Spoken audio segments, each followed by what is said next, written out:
ಶುಭಾಶಯಗಳು. परम श्रद्धे श्री शैल जगद्गुरु महास्वामी जी, श्री गौरी शंकर शिवाचार्य स्वामी जी, श्री रेणुका शिवाचार्य स्वामी जी, श्री ईश्वर पंडिताराध्य शिवाचार्य स्वामी जी, श्री डॉक्टर राजशेखर शिवाचार्य स्वामी जी, श्री सुगरेश्वर शिवाचार्य स्वामी जी, पूज्य श्री शिवकुमार स्वामी जी, श्री वरालिंगा स्वामी जी, श्री राज स्वामी जी, श्री शैलम में उपस्थित देश भर से आया संत समाज, भक्तगण, देवियों और सज्जनों, आप सभी को उगादी पर्व की फिर से बहुत बहुत शुभकामनाएं। ये मेरा परम सौभाग्य होता कि देश के सबसे पवित्र स्थलों में से एक श्रीशैलम, वहां स्वयं आकर मैं श्री शैल जगद्गुरु महास्वामी जी और आप सभी संतगण, ऋषिगण से, भक्तजनों से आशीर्वाद प्राप्त करता।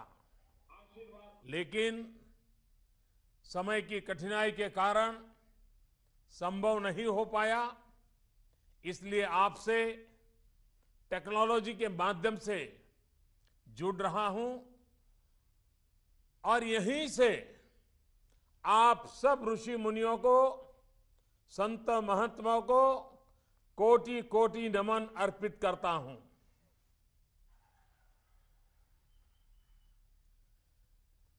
महर्षि वेदव्यास ने श्रीशैलम की महत्ता बताते हुए कहा था कि यहां दर्शन करने वाले लोगों का हर तरह के बंधन से मुक्ति मिल जाती है।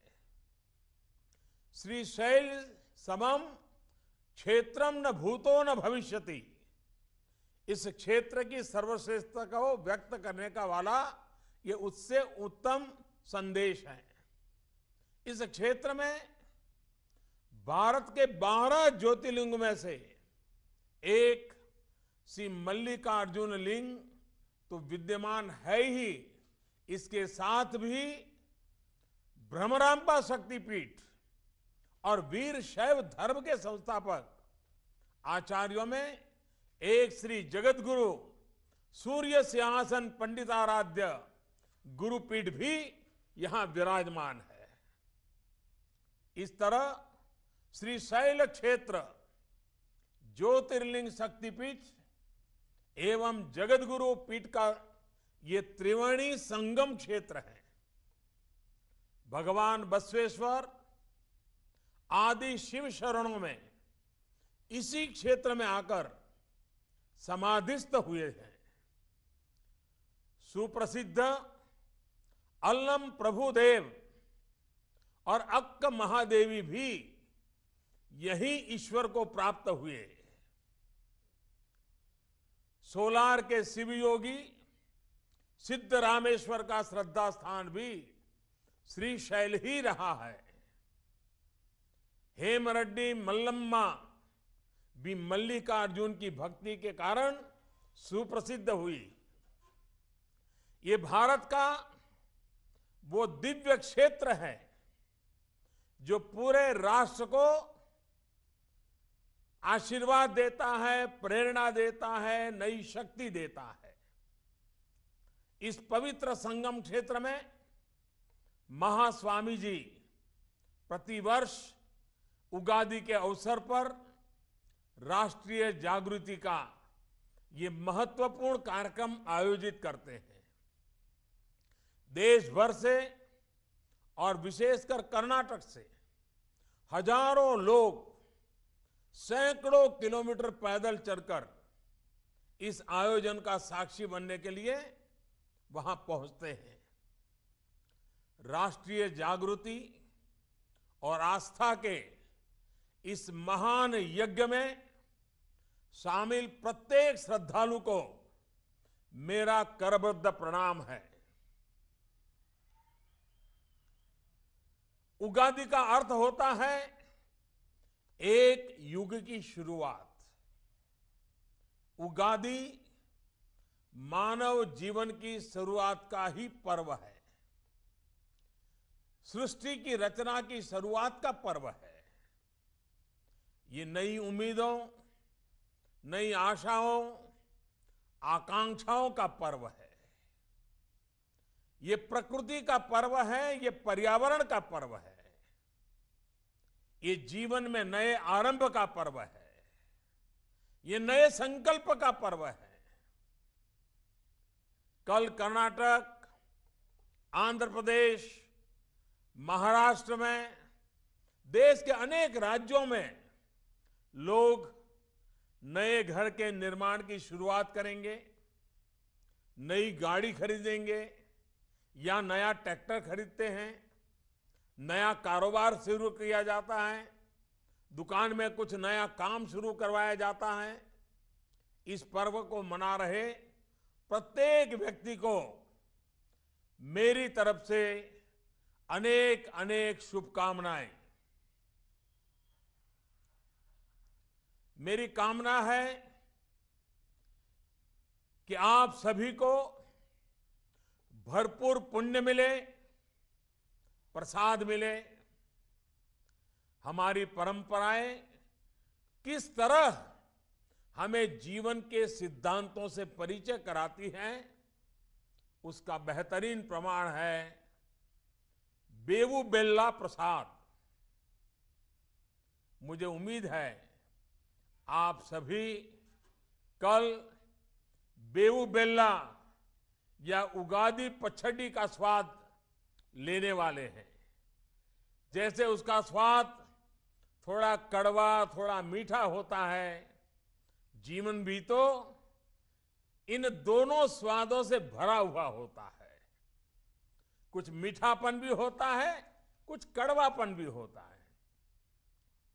हार जीत, सुख दुख, जीवन के उतार चढ़ाव, एक गुड मंत्र कितनी आसानी से हमारे संस्कारों में परो दिया गया है।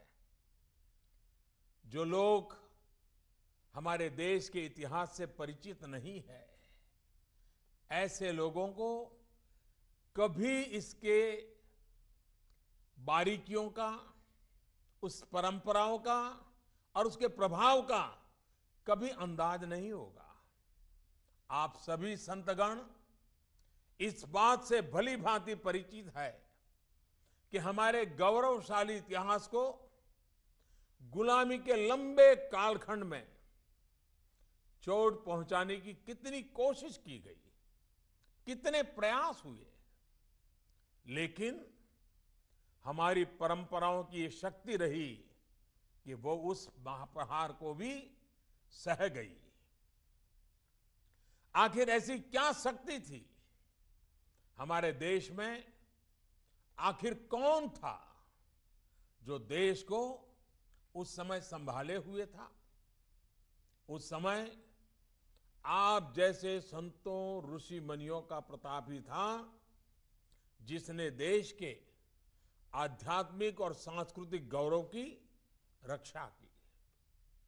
स्वतंत्रता के बाद एक उम्मीद थी कि इस गौरव को जो भी थोड़ी बहुत चोट पहुंची है, उसे देश की नई सरकार सुधारने का काम करेगी।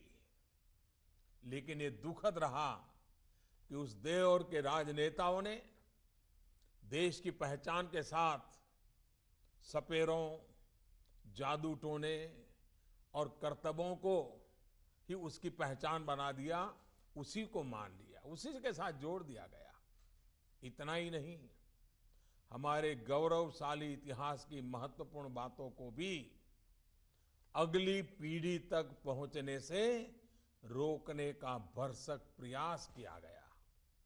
ये देश आप जैसे सिद्धस्त संतों का आभारी है कि इतिहास बदलने वाले अपने प्रयास में सफल नहीं हुए।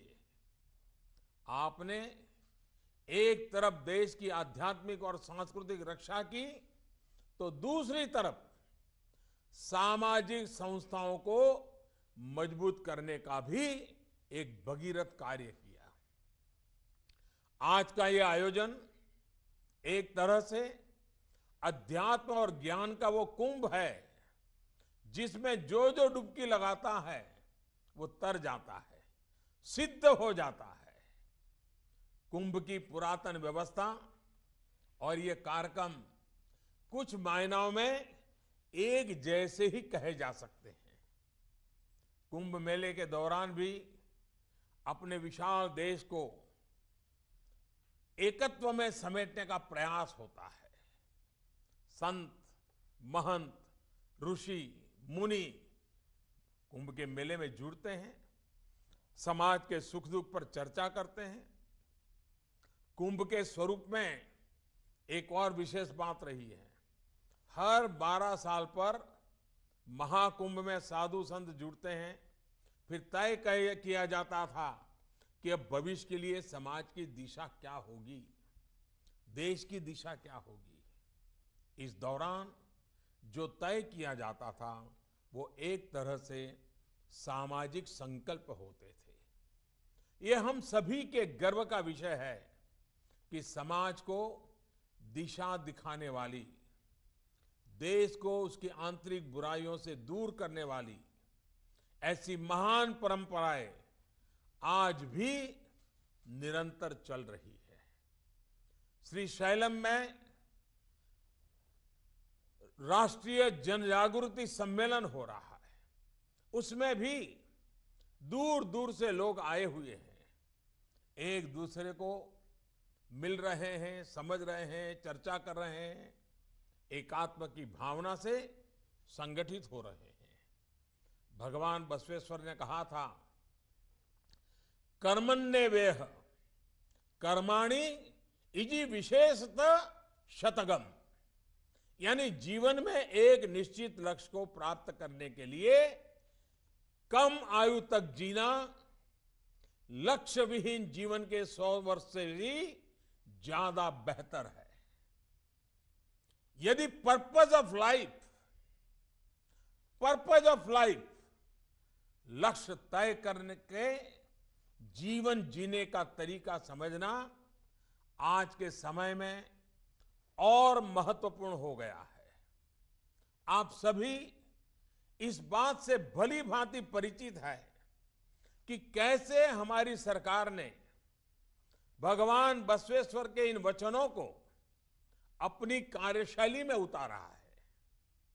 हमारा प्रयास रहा है कि हर योजना तय लक्ष्य के साथ बनाई जाए और तय समय में पूरी हो जाए। आज इसी कार्यशैली का प्रभाव है कि सिर्फ 4 वर्ष के भीतर देश में 31 करोड़ से ज्यादा गरीबों के जनधन अकाउंट खुले। सिर्फ 90 पैसे प्रतिदिन और 1 रुपये महीने के प्रीमियम पर हमारी सरकार ने 18 करोड़ गरीबों को बीमा कवच प्रदान किया है। उज्ज्वला योजना के तहत रिकॉर्ड समय में हमारी सरकार ने 3.5 करोड़ से ज्यादा महिलाओं को मुफ्त गैस कनेक्शन प्रदान किया है। सुकन्या समृद्धि योजना के तहत 1.25 करोड़ बेटियों के अकाउंट खुलवाए गए हैं। मिशन इंद्रधनुष के तहत 3 करोड़ से ज्यादा बच्चों और 80 लाख से ज्यादा गर्भवती महिलाओं का टीकाकरण हमने किया है। प्रधानमंत्री आवास योजना के तहत पिछले 3 वर्षों में लगभग 1 करोड़ घरों का निर्माण किया गया है। मुद्रा योजना के तहत सरकार ने बिना बैंक गारंटी 11 करोड़ से ज्यादा लोन स्वीकृत किए हैं। इसके माध्यम से स्वरोजगार के लिए 5 लाख करोड़ रुपए नौजवानों को दिए गए हैं।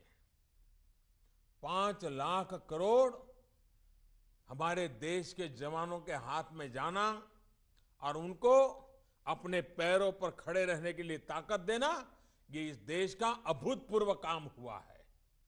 आज देश में सड़क बनाने की गति, रेल पटरियां बिछाने की गति, बिजलीकरण की स्पीड, पावर कैपेसिटी जोड़ने की स्पीड 2 गुनी 3 गुनी हो गई है।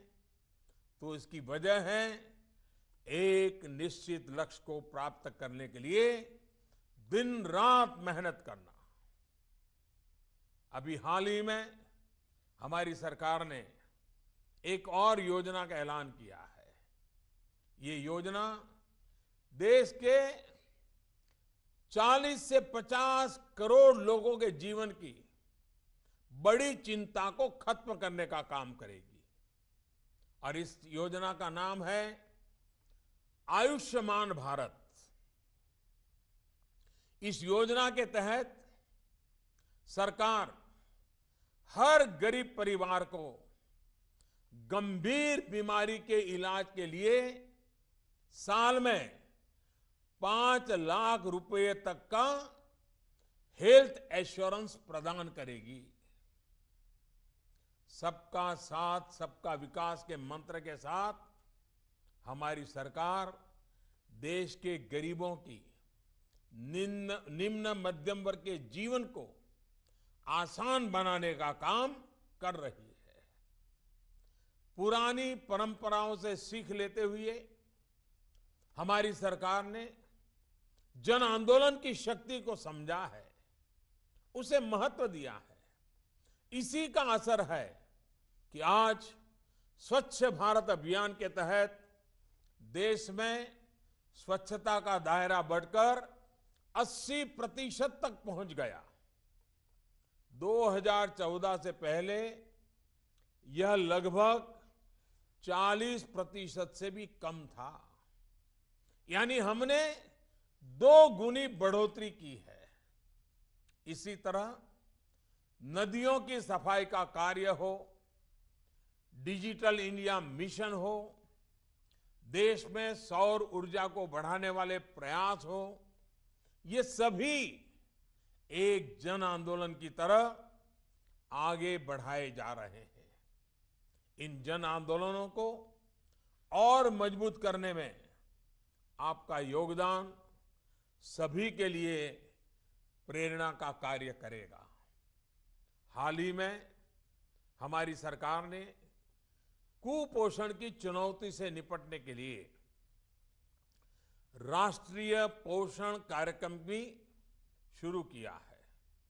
इस कार्यक्रम के तहत नई अप्रोच के साथ कार्य किया जा रहा है।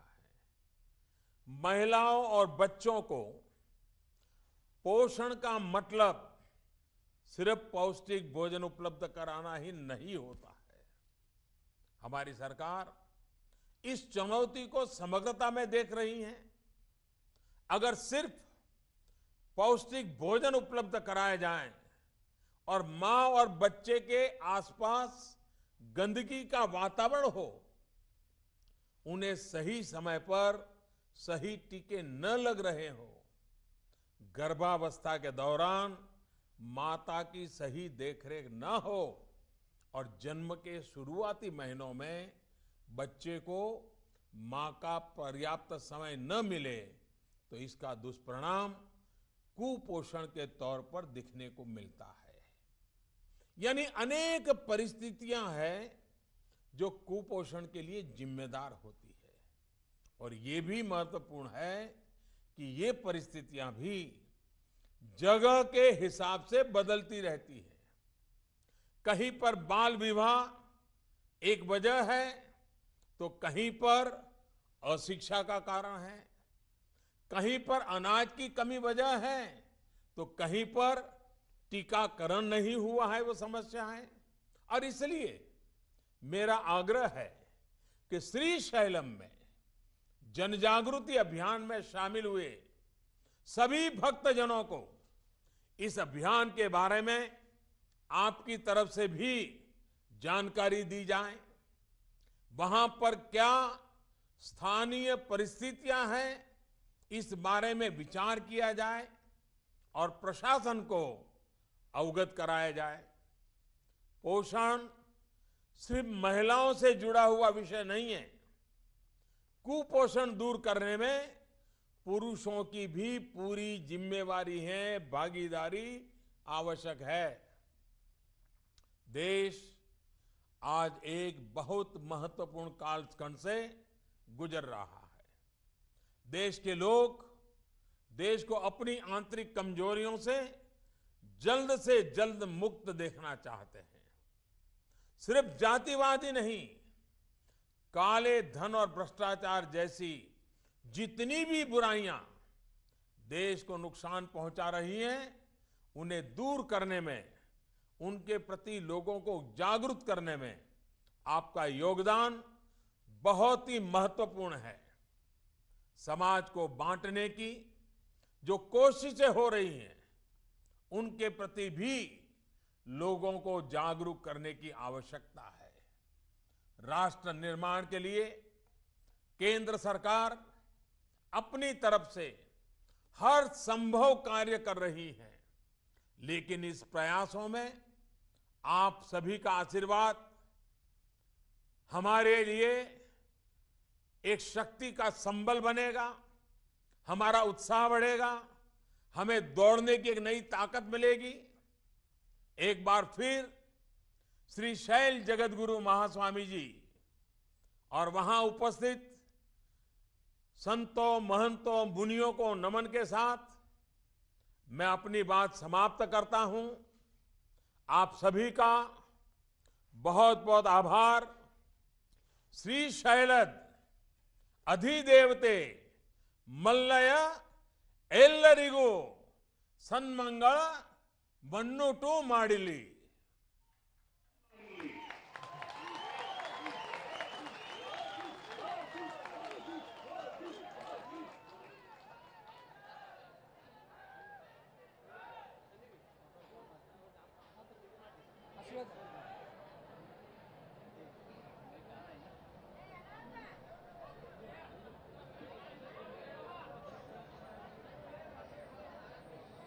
ओम शक्ति विशिष्ट परब्रह्मणे नमः। पंडितं पंडिताराध्यं पिंडादिस्थलबोधकम् अखंडं दंडवद्वंदे सूर्यमंडलमंडितम्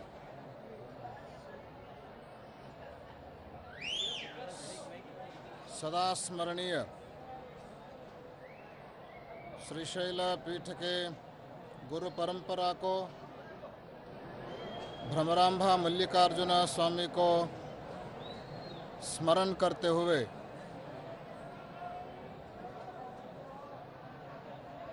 श्रीशैल पवित्र क्षेत्र में आयोजित राष्ट्रीय जनजागृति धर्म सम्मेलन के इस मंच पर विराजमान शिवयोगी स्वरूप समस्त इस मंच पर विराजमान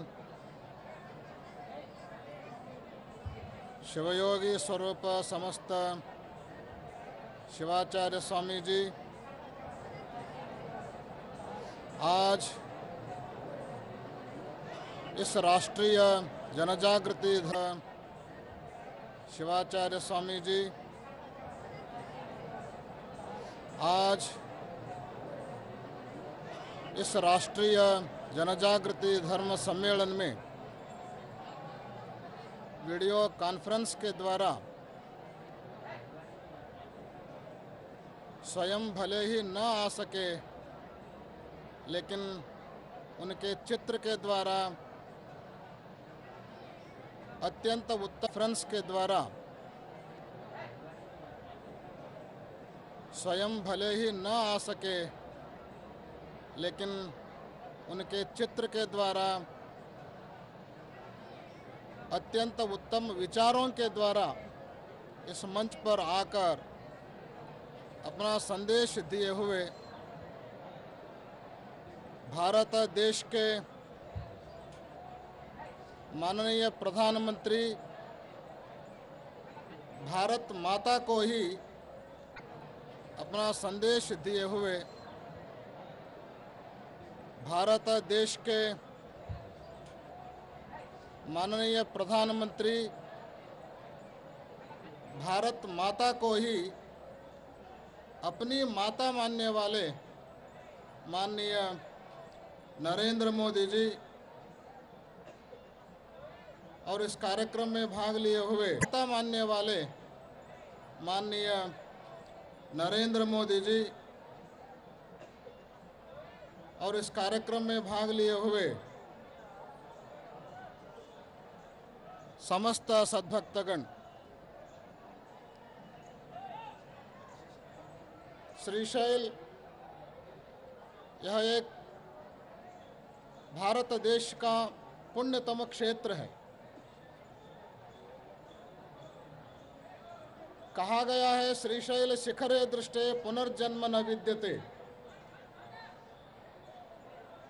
श्रीशैल ज्योतिर्लिंग का जो देवस्थान है, उस देवस्थान के शिखर दर्शन मात्र से ही व्यक्ति को पुनर्जन्म नहीं होता, यानी इसी जन्म में वो मोक्ष को पा लेते हैं। ऐसे पुण्य क्षेत्र में लाख लाख लोग युगादि के पर्व पर कर्नाटक से श्रीशैल तक पद यात्रा के द्वारा आते हैं। हमारी इच्छा थी माननीय नरेंद्र मोदी जी एक बार युगादि के संदर्भ में शिवरात्रि पधारें, भगवान मल्लिकार्जुन ज्योतिर्लिंग का वे भी दर्शन करें और मल्लिकार्जुन को दर्शन करने के लिए आए हुए भक्त लोगों को एक बार वो देखें। लेकिन समय के अभाव के कारण वे भले ही न आ पाए, लेकिन उनके उत्तम विचारों के द्वारा इस देश को अनेक योजनाओं को देते हुए पिछले अनेक दशकों से जो ये देश अभिशाप से गुजर रहा है, उसको मुक्ति देने के लिए अहर्निश प्रयत्न करने वाले कोई प्रधानमंत्री है तो वो हमारे नरेंद्र मोदी जी हैं।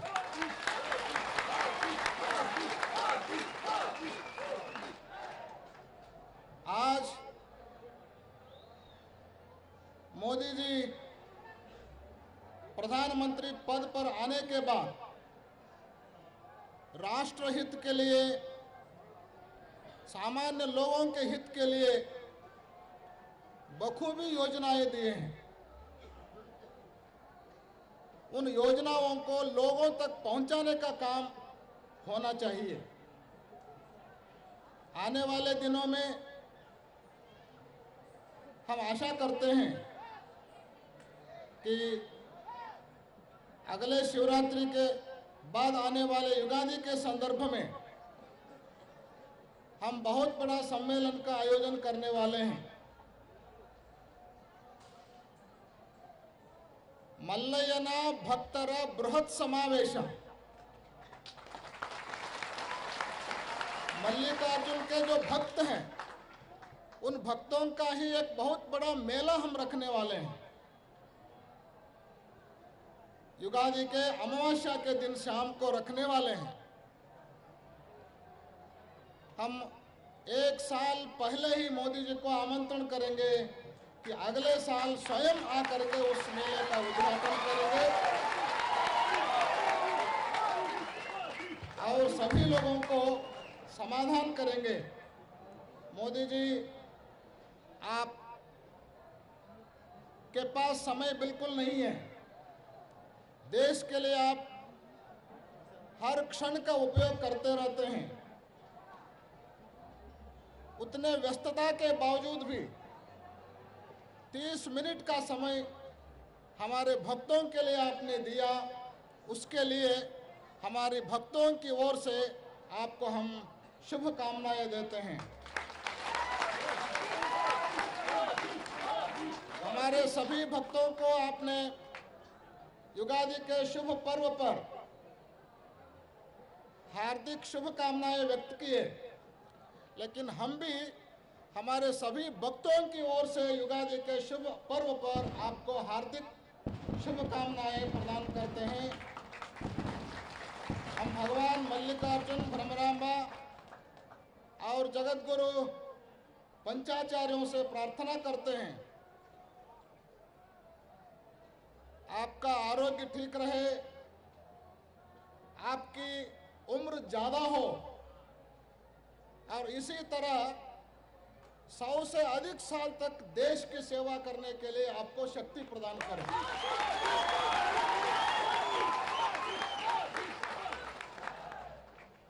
इस क्षेत्र की ओर से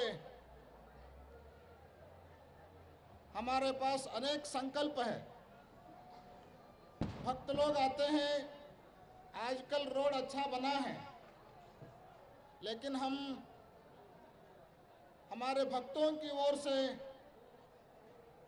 मोदी जी को एक सूचना देना चाहते हैं कि यहाँ पे रेल की व्यवस्था नहीं है।